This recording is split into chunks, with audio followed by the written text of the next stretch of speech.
Que tal, saúdos? O delegado do Goberno en Galicia confirma a decisión do Executivo Central de anular o proxecto da variante oeste de Caldas. Así o trasladou Pedro Blanco, o alcalde caldense, e as plataformas veciñais nun encontro que mantiveron este mércores. Ampliamos de contado, xusto despois dos titulares.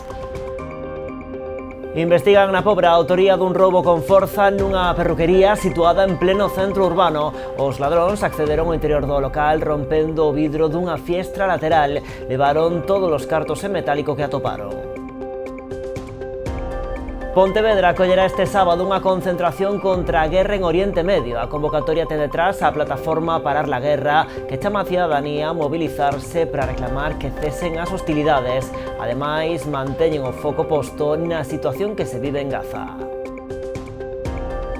O Concello de Noia solicita a Costas a desafectación da zona deportiva de San Lázaro. O obxectivo é que os terreos sexan de titularidade municipal para poder axilizar as melloras previstas no estadio e nas instalacións anexas. A Coral Xuntanza de Meis celebra 30 anos de traxectoria musical en plena forma. A agrupación está composta nestes momentos por máis de 40 persoas do municipio e de toda a contorna, unha gran familia unida pola mesma paixón, o seu amor á música. 3 décadas despois, o Concello de Meis recoñecerá a súa traxectoria este sábado cun dos premios dos meisinos do ano. En Ribeira acollerá o sábado 21 de marzo a andaina solidaria Art for Dead. Esta terceira edición, que agarda reunir uns 200 participantes, busca seguir avanzando na investigación desta enfermidade rara. Con todo isto comezamos, están vendo as novas do día en Canal Rías Baixas.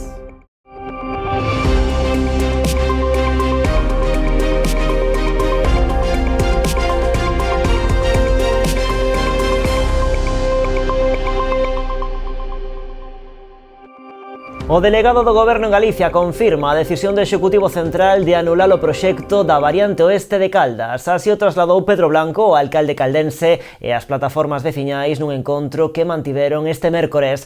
Durante ese encontro, Blanco explicou que o Ministerio de Transportes decidiu atender as demandas da veciñanza e do propio Concello, que manifestaron un amplo rexeitamento ao proxecto durante o proceso de información pública. Durante ese tempo presentáronse 6.000 alegacións, especialmente polas afeccións que o proxecto podería provocar no rural e na actividade económica e social do municipio.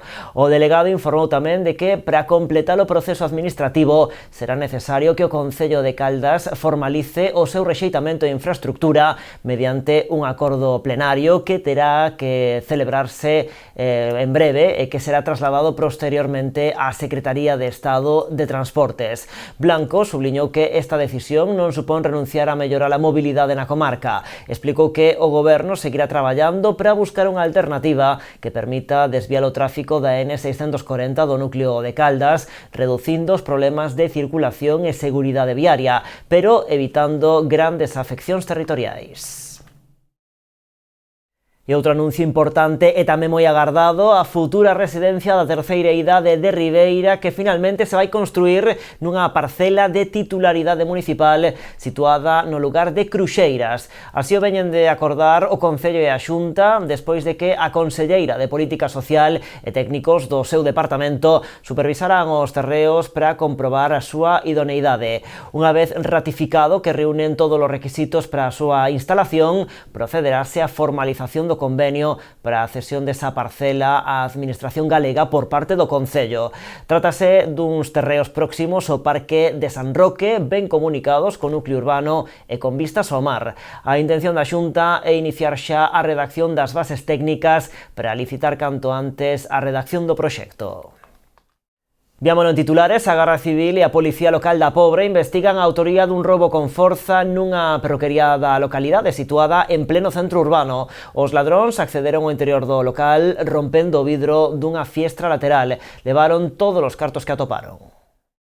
A plena luz do día, aproveitando ademais o peche do local ao mediodía. Os amigos do alleo conseguiron entrar na perruquería María Baliño despois de romper esta fiestra nun dos laterais do negocio. Unha vez dentro, levaron consigo todo o diñeiro que atoparon, ao redor duns 300 euros de propinas e cambio. Foi unha veciña que pasaba polo lugar a que alertou a propietaria. Dase a circunstancia de que o negocio está a apenas 50 metros do concello, onde se sitúan os postos da Policía Local e a Garda Civil. Trátase do primeiro roubo sufrido por esta perruquería dende a súa apertura, hai agora 10 anos.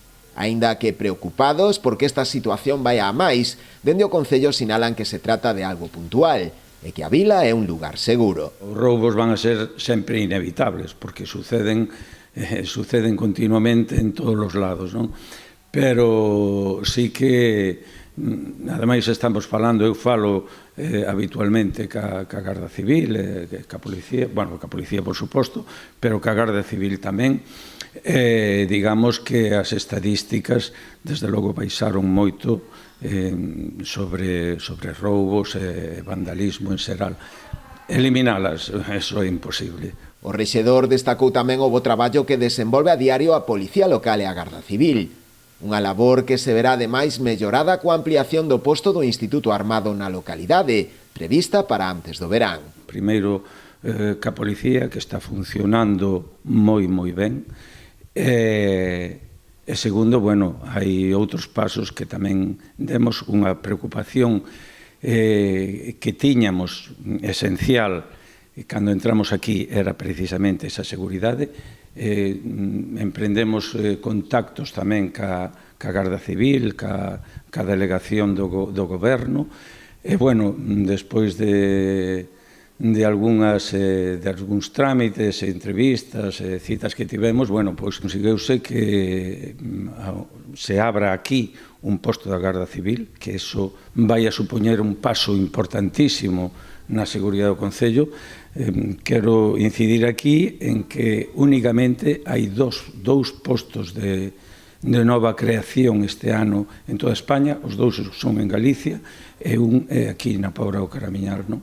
Respecto ao roubo, a Garda Civil xa iniciou unha investigación para dar cos autores dos feitos. Aínda que polo de agora non se produciu detención algunha, en breve podería haber novidades, pois un dos cacos foi identificado. Todo apunta a que se trataría dun veciño de Ribeira, o que lle constan antecedentes anteriores por causas similares.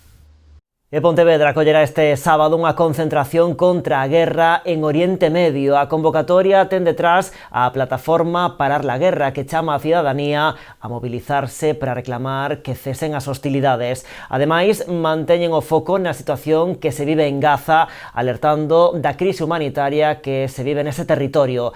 A concentración, que se vai replicar noutras cidades de España, será ás 12 do mediodía. A plataforma Parar la Guerra fai un chamamento á cidadanía para que se movilice en Pontevedra. Este sábado convocan unha concentración ás 12 do mediodía na Praza de España para reclamar que se pare a guerra en Oriente Medio. Nuestro más claro rechazo al régimen iraní de los ayatolás, que constituye una teocracia criminal con una larguísima historia de falta de libertad del pueblo y de una escandalosa discriminación, persecución y marginación de la mujer. Que tal rechazo no es un obstáculo para condenar sin paliativos la agresión bélica que están llevando a cabo los Estados Unidos e Israel en Irán.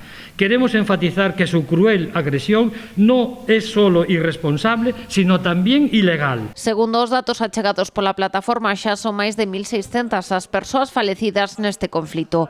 Tamén destacaron os danos a infraestruturas e o impacto que terá a crise a nivel global, con medidas como o peche do Estreito de Hormuz, vía pola que circula o 20% do petróleo mundial. Que las acciones bélicas, como la que denunciamos, jamás han resuelto los problemas que dicen cínicamente pretender solucionar y que esconden, en cambio, intereses particulares de quienes las desencadenan, como la historia siempre ha demostrado. En realidad, las guerras solo traen destrucción, devastación, sufrimiento, precariedad económica y muerte. Ademais de reclamar o fin da guerra en Oriente Medio, a plataforma mantén o foco sobre a situación en Gaza. Segundo cifras da ONU, xa son 72.100 as persoas mortas nos ataques contra Palestina, o 70% mulleres e nenos. Que ante esta flagrante violación de los derechos humanos y del derecho internacional, llamamos a todas las personas demócratas a condenar condenar esta agresión, a defender un orden mundial basado en normas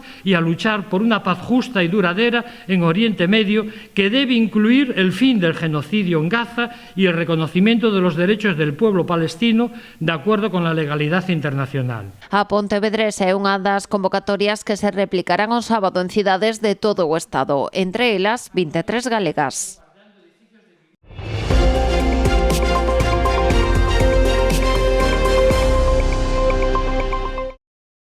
O Concello de Noia solicita a Costas a desafectación da zona deportiva de San Lázaro. O obxectivo é que os terreos sexan de titularidade municipal para poder axilizar as melloras previstas no estadio e nas instalacións anexas. Aproveitando que está próxima a renovación da autorización de uso das instalacións deportivas de San Lázaro, o Concello de Noia solicitou formalmente a demarcación de Costas a súa desafectación. Esta zona é unha zona que pertence a Costas, está afectada por Costas, de feito está próxima unha renovación da autorización do uso das instalacións, que se fai periódicamente e está a rematar o período de vixencia da anterior. Nós o que iniciamos agora de forma formal e xa está presentado no organismo correspondente é o inicio dos trámites para acadar a desafectación da zona deportiva de San Lázaro. O paso destes terreos a titularidade municipal suporía unha importante axilización dos trámites á hora de actuar nas instalacións deportivas, nas que o Concello plantexa unha serie de melloras. Isto vai nos a permitir que o Concello adquira a titularidade dos terreos e que nos permita hacer accións que hasta ahora eran difíciles de levar a cabo e que xa se ten dado en anteriores ocasións, como cando se perdeu a subvención da Diputación de casi 250.000 euros para realizar unha grada nova respecto do campo de césped artificial, non? Entonces, que nos vai a permitir isto? Pois isto vai nos a permitir ter a titularidade do terreno e actuar con máis liberdade a hora de solucionar todos estes problemas que ten esta instalación deportiva. Tras varias xuntanzas mantidas cos técnicos da demarcación de Costas e en base á memoria presentada polo Concello, agardan que o expediente administrativo se resolva favorablemente no prazo estimado dun ano. Está iniciado o trámite, este é un proceso que é administrativo, despois de manter diversas reunións co Servicio de Costas do Estado, viron viable e razonable a solicitude e eu creo que vai acabar en bo término. Ten un proceso administrativo que hai que desenvolver, que vai levar un período de tempo determinado, pero, dende logo, é algo que xa debería haber estado feito fai moitos anos para que nós non nos encontráramos nesta situación. E seguimos en Noia, onde Portos de Galicia está a realizar unha inspección técnica no paseo marítimo. O obxectivo é analizar sobre o terreo o estado da pasarela, actualmente moi deteriorada, para determinar as actuacións necesarias para a súa reparación. A principios do pasado mes de febreiro desprendeuse unha parte da estructura, polo que o Concello procedeu inicialmente ao precintado dun treito do paseo. Finalmente, foi preciso o peche total da pasarela, posto que o mal tempo acelerou o seu deterioro, poñendo un risco para a seguridade.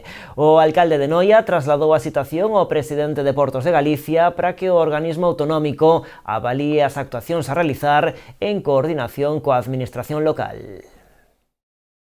En Pontevedra, a Xunqueira da Gándara e a Illa do Cobo estrean nova iluminación. A intervención aposta pola tecnoloxía LED que, ademais de conseguir aforro enerxético, mellora o respecto á fauna da contorna. Esta mellora está incluída nun contrato máis amplo por un importe de case 200.000 euros. A senda natural da Xunqueira da Gándara xa conta con nova iluminación LED. Son 35 puntos de luz renovados que substitúen as antigas lámpadas con equipos con esta tecnoloxía. Unha aposta que permite unha importante reducción do consumo. Conseguimos un aforro de casi 32 toneladas de emisións de CO2 ao ano, o que supón tamén a reducción da potencia instalada e un aforro de tamén casi 62.000 kilovatios ao ano, que supón unha mellora, como digo, dende o punto de vista medioambiental. Outra vantaxe desta nova iluminación é que resulta moito máis respectuosa coa fauna da contorna, segundo apuntan dende o Concello. Permite adaptar os niveis de luz respectando os espazos dos animais. O propio tratamento que se fai da iluminación, que é moito máis respetuosa nun ámbito como este, especialmente sensible pola fauna, pola cría de fauna que hai nesta ribeira do río e o descanso que supón para as aves tamén, e iso nos permite instalar luminarias LED, pois tamén xogar con esa intensidade e respetar a fauna que hai nesta zona. A substitución das luminarias permitiu tamén realizar unha mellora estética grazas ao tratamento das propias farolas, mellorando as columnas e a instalación eléctrica soterrada.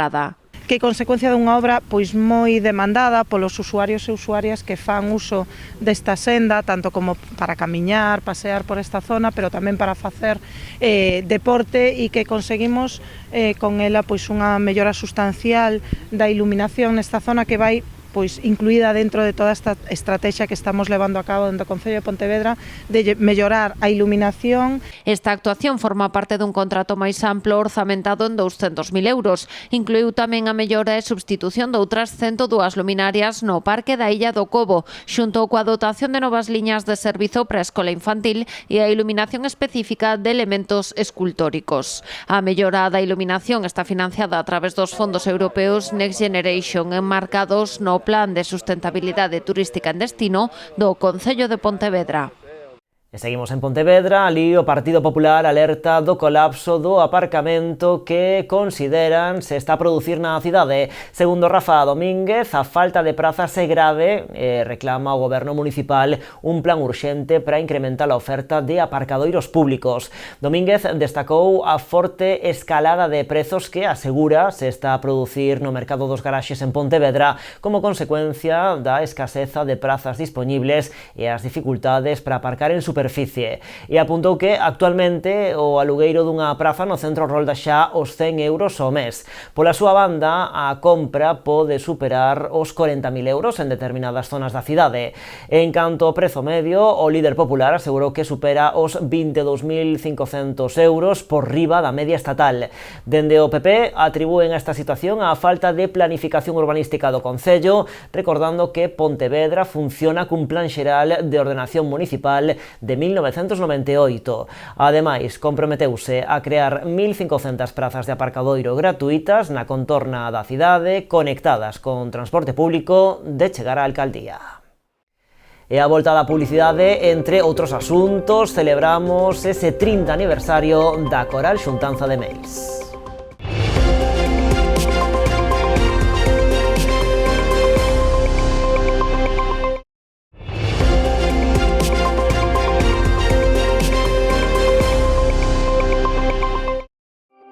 Aquí seguimos nas novas en Canal Rías Baixas. Avanzan as obras da nova base de unidades operativas da Consellería do Medio Rural en Portas, unha instalación que reforzará a rede deste tipo de infraestructuras de prevención e defensa contra os lumes forestais no distrito de Caldas e o Salnés. O edificio contará con 2 plantas cunha superficie construída de máis de 400 metros cadrados. Nel, tanto bombeiros forestais como condutores de motobomba, axentes e outros integrantes do dispositivo disporando un espazo dotado con medios e equipamentos necesarios para facer máis eficiente a súa actuación, ao tempo que se concilia traballo e descanso. Esta nova base conta cun investimento de máis de medio millón de euros. A Consellería destinará este ano máis de 9 millóns de euros para mellorar a rede de infraestructuras co obxectivo de reforzar o servizo público de loita contra os incendios. Actualmente hai xa 8 búho construídas ou en desenvolvemento, como son as de Rianxo, Mondoñedo, Muiños, Verín, A Veiga e Mos, as que se suman agora aos inicios destas en Portas e en Valga. A maiores, este investimento tamén inclúe a construción dunha base de helicópteros en Lalín e un aeródromo en Valga. Tamén está prevista a mellora e ampliación das bases de Campiño en Pontevedra e de Antela en Sandiás. María José Gómez, a conselleira, salientou que a loita contra os incendios forestais é unha prioridade para o goberno galego, a que se destina este ano máis de 116 millóns de euros. E mes tamén avanzan a bo ritmo as obras da Rúa da Igrexa no Mosteiro. Os traballos estánse a cometer entre o campo da Feira e a conexión coa estrada provincial EP 9402. A vía contará neste treito con carril bici e conexión peonil, o que creará un circuito para permitir unha mobilidade segura nesta contorna. No marco das obras executaránse novas beirarrúas e plataformas, melloraranse as pavimentacións e eliminaránse elementos situados no medio das beirarrúas, como os postes. Tamén se vai soterrar as redes de alumeado e parte das liñas de telecomunicacións. Ademais, instalaránse novas luminarias tipo LED. Esta obra conta cun orzamento de preto de €500.000 financiada ao 100% con fondos da Deputación de Pontevedra a través do Plan Extra e o Plan Mais Provincia. Os traballos teñen un prazo de execución de 6 meses e, segundo a previsión do Concello, deberían estar rematadas en xullo antes das festas de San Bieito. E o Executivo de Ribeira adxudica a súa plataforma turística intelixente. Trátase dunha iniciativa encadrada no Plan de Sostibilidade Turística en Destino que busca a creación de ferramentas digitais que melloren a información dos recursos turísticos que existen no territorio, facilitando a planificación da viaxe e mellorando tamén as experiencias dos visitantes. O proxecto, adxudicado por algo máis de €180.000, incluirá o deseño e suministro do software e as licencias necesarias para a plataforma. Tamén prevé a digitalización dos recursos turísticos do Concello, incluindo a súa documentación e a realización de material gráfico e audiovisual. O servizo está financiado na súa totalidade con fondos Next Generation no marco do Plan de Recuperación, Transformación e Resiliencia do Goberno de España. O voluntariado europeo pon a ollada en Cambados. A vila acollerá durante 3 anos o proxecto Solizmar, unha iniciativa centrada no medio ambiente que permitirá recuperar 2 hectáreas do litoral do municipio. Nesta acción participarán 120 voluntarios chegados dende distintos puntos, pero sobre todo de España, Portugal e Turquía. A partir do vindeiro mes de maio traballarán na limpeza ambiental da contorna, centrándose na zona da desembocadura do Umia. En cada fase do proceso, o voluntariado realizará limpezas costeiras, rexeneración da contorna, eliminación de especies invasoras e accións de concienciación nas que se pretende involucrar a todo o sector do mar. O proxecto está impulsado pola Fundación Conde Taboada en colaboración co Concello e está financiado con €390.000 de fondos europeos. Creo que Solidarity Fest es una de esas iniciativas en las que proponíamos generar un evento, una fiesta que diese visibilidad para recaudar fondos para la lucha contra el cáncer. Y aquí, en la tercera línea, lo que trabajamos o lo que vamos a intentar trabajar es la creación de un sistema de impacto. Dicho de otra manera, lo que pretendemos es conectar las instituciones, la comunidad local, la juventud y el conocimiento para generar una transformación real dentro del territorio, que en este caso es Cambados. É unha iniciativa que en Cambados acollemos con grande gusto, que nos parece unha iniciativa moi positiva polo aspecto solidario que ten, polo aspecto de voluntariado internacional, coas ventaxas que ofrece tamén con esos intercambios culturais, e, ademais, vai estar enfocada principalmente no mar. É dicir, trátase de fomentar e promover actividades de voluntariado solidario, donde o principal objetivo vai ser mellorar as condicións de vida do mar e de todo o seu entorno, tanto desde o punto de vista ambiental como tamén social e incluso cultural.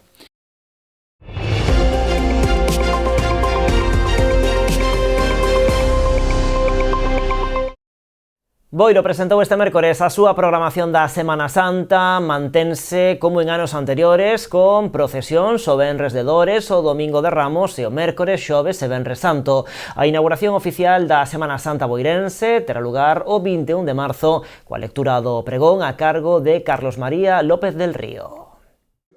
Boiro foi madrugador para a presentación dos actos da súa Semana Santa. As actividades que se celebrarán entre o 21 de marzo e o 5 de abril, baixo organización da Irmandade do Cristo da Misericordia, arrancarán coa imposición de medallas aos novos confrades e a lectura do pregón, a cargo este ano de Carlos María López del Río. Carlos María López del Río é nativo de Boiro, fillo de un médico que estuve aquí, agora últimamente estaba creo que era en Oviedo, entonces contactouse con el para si nos podía facer o pregón. Dende a parroquia destacan o amplo programa de actos litúrxicos e procesións previstos. Entre eles, o Xoves Santo, a celebración da Cea de Cristo, a Hora Santa e a procesión do Eceomo e a Virxe da Amargura.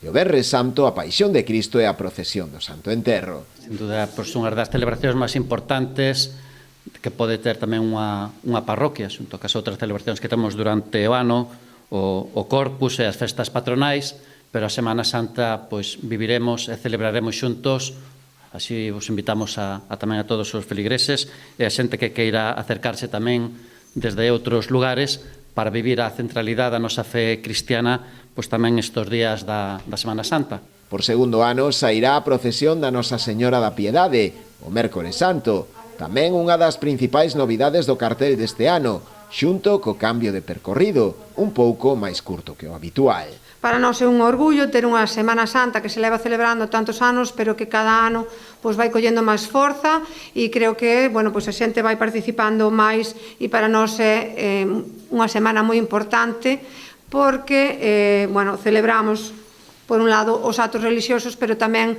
o queremos elevar a ese tema cultural porque creo que todo o traballo que fai a Irmandade ten ese recoñecemento, non tamén da parte cultural do noso Concello. Como xa acaban de describir todas as actividades, eu sí que quería recalcar un pouquiño esa do miércoles día 1, que é unha procesión nova que se fixo o ano pasado e este ano pois lle deron un pouquiño máis de volta para limitar un pouco o percorrido porque se facía un pouco longo, que é un percorrido que se cambiou, é unha procesión que vai cuns farolillos que é máis silenciosa si cabe que as outras e se fai un pouquiño máis tarde que as outras ao redor das 10 da noite.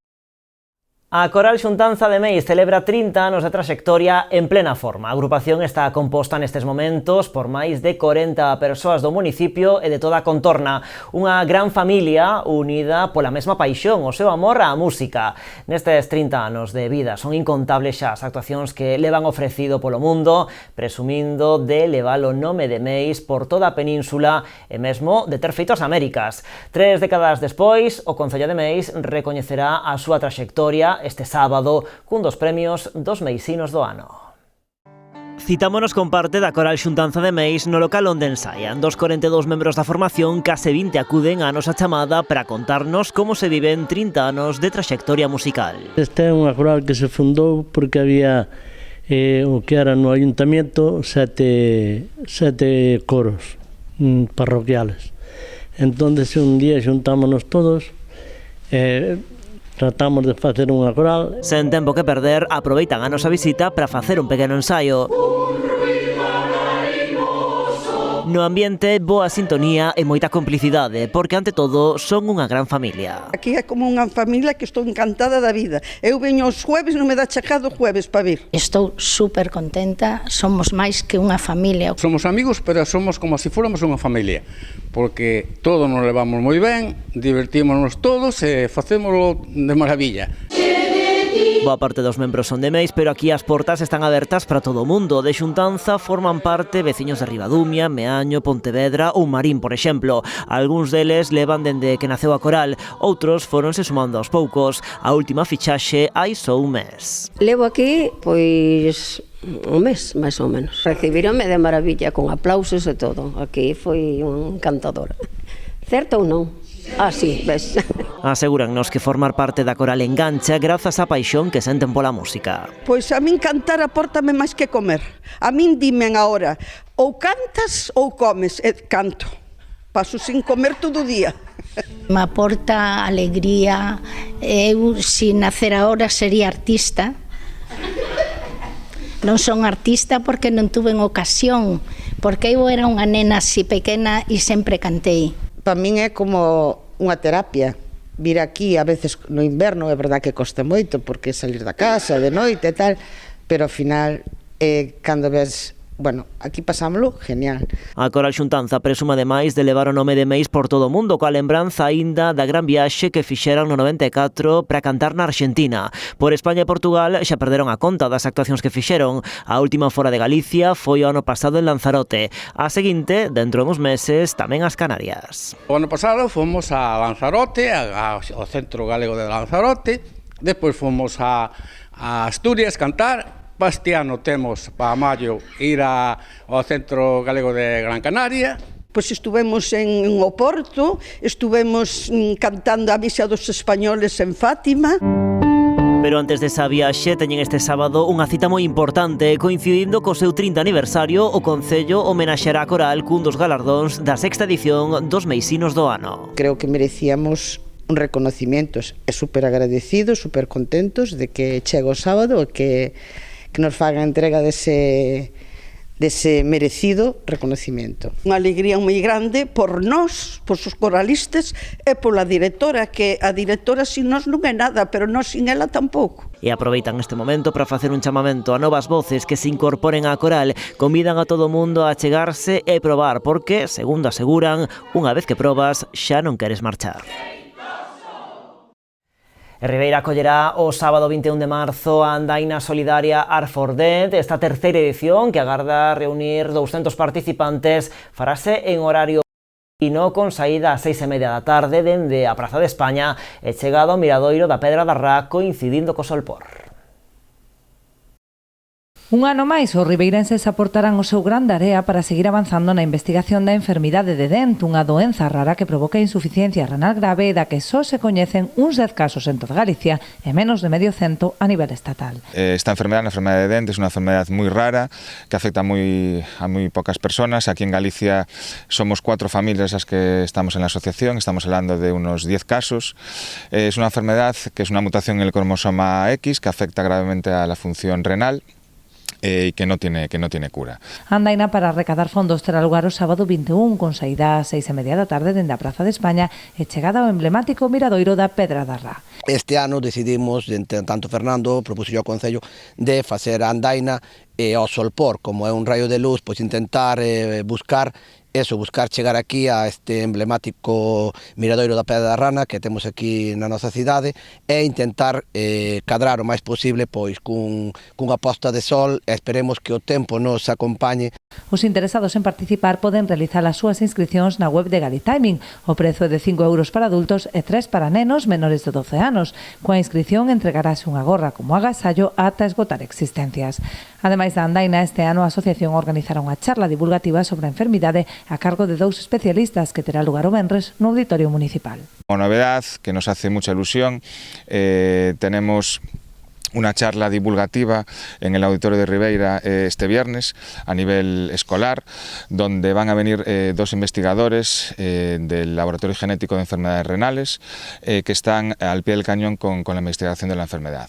En esa charla podrán explicar detalladamente cómo es la investigación de una enfermedad rara y en concreto la enfermedad de Dent y cuáles son los objetivos, avances, etc.